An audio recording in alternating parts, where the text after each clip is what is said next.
கோவை மாவட்டம் பேரூர் முக்கிய சாலையில் பிரசித்தி பெற்ற கோவில்கள் சூழ்ந்துள்ள பகுதியில் மதுபான கூடம் அமைப்பதை எதிர்த்து இந்து மக்கள் கட்சியினர் மாவட்ட ஆட்சித்தலைவர் மற்றும் காவல்துறையிடம் உணவகம் என்ற பெயரில் மதுபான கூடம் அமைப்பதாக புகார் அளித்துவிட்டு பத்திரிகையாளர்களை சந்தித்து பேட்டியளித்தனர்.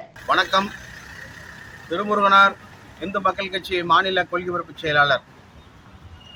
இன்றைய தினம் மாவட்ட ஆட்சியரை சந்தித்து மதுவுக்கு எதிராக, மதுக்கடைக்கு எதிராக ஒரு போராட்டத்தை அறிவித்து அதற்காக அதை தடுக்க வேண்டும் என்று சொல்லி மாவட்ட பொதுச் செயலாளர் சந்தோஷ் அவர்கள் தலைமையிலே மாவட்ட ஆட்சியருக்கு ஒரு மனு கொடுப்பதற்காக நாங்கள் வந்திருக்கிறோம்.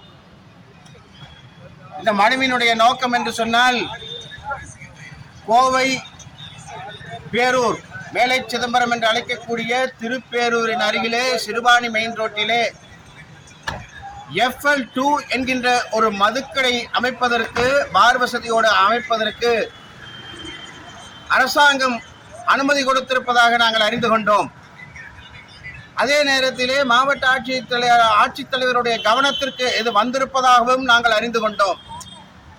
எனவே ஆலயம் பிரசித்தி பெற்ற பாடல் பெற்ற சுந்தரப்பெருமானால் பாடல் பெற்ற அந்த திருப்பேரூரின் அருகிலே மாசாணியம்மன் ஆலயம் இருக்கக்கூடிய அந்த இடத்திலே 100 மீட்டரிலே பள்ளிக்கூடம் இருக்கக்கூடிய அந்த இடத்திலே பெரும்பாலான மக்கள் பள்ளிக்கும் வேலைக்கும் சென்று வருகிற பக்த பெருமக்கள் இருக்கக்கூடிய அந்த இடத்திலே ஒரு மதுபான கடை இவர்கள் திறக்கிறார்கள் என்று சொன்னால், அது ஆன்மீகத்திற்கு எதிராக, பண்பாட்டிற்கு எதிராக, கலாச்சாரத்திற்கு எதிராக, மாணவர்களுடைய கல்விக்கு எதிராக ஒரு தீங்கை விளைவிக்கக்கூடிய நிலை ஏற்பட்டுவிடும் என்பதை நாங்கள் அறிந்திருக்கிறோம்.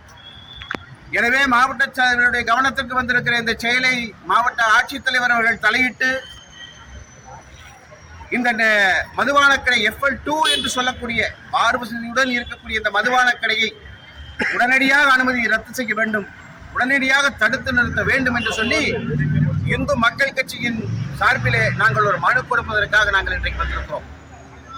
அது மட்டுமல்ல, மதுவை ஒழிக்கிறேன், போதை வஸ்துக்களை இரும்பு கரம் கொண்டு அடக்குவேன் என்று மக்கள் மன்றத்திலே மாண்புமிகு தமிழக முதல்வர் அவர்கள் வாக்கு கொடுத்திருக்கிறார்கள். மாண்புமிகு மதுபானத்துறையினுடைய அமைச்சர் மதுவை ஒழிப்பதற்கான நடவடிக்கை கொஞ்சம் கொஞ்சமாக நாங்கள் எடுத்து வருகிறோம் என்று மக்கள் மன்றத்திலே வாக்கு கொடுத்திருக்கிறார்கள். அப்படி இருக்கக்கூடிய ஒரு சூழ்நிலையிலே இவர்கள் ஒரு மதுபான கடையை திறப்பதற்கு இவர்கள் அனுமதி வழங்குகிறார்கள் என்று சொன்னால், மக்களை ஏமாற்றுகின்ற செயலாக, மக்களை புண்படுத்துகிற செயலாக இது அமையும் என்பதை இந்த நேரத்தில் இந்து மக்கள் கட்சியின் சார்பில் கண்டனங்களை தெரிவித்துக் கொண்டு, FL2 என்று சொல்லக்கூடிய அந்த மதுபான கடையினுடைய உரிமையை ரத்து செய்ய வேண்டும், அதை திறக்க கூடாது என்பதிலே உறுதியாக நாங்கள் இந்து மக்கள் கட்சி இருக்கிறது. அதை மாவட்ட தலைவரை சந்தித்து மாவட்ட ஆட்சித்தலைவரிடத்தில் மனு கொடுத்து அதை அனுமதி ரத்து செய்ய வேண்டும் என்று வேண்டுகோள் விடுப்பதற்காக நாங்கள் வந்திருக்கிறோம்.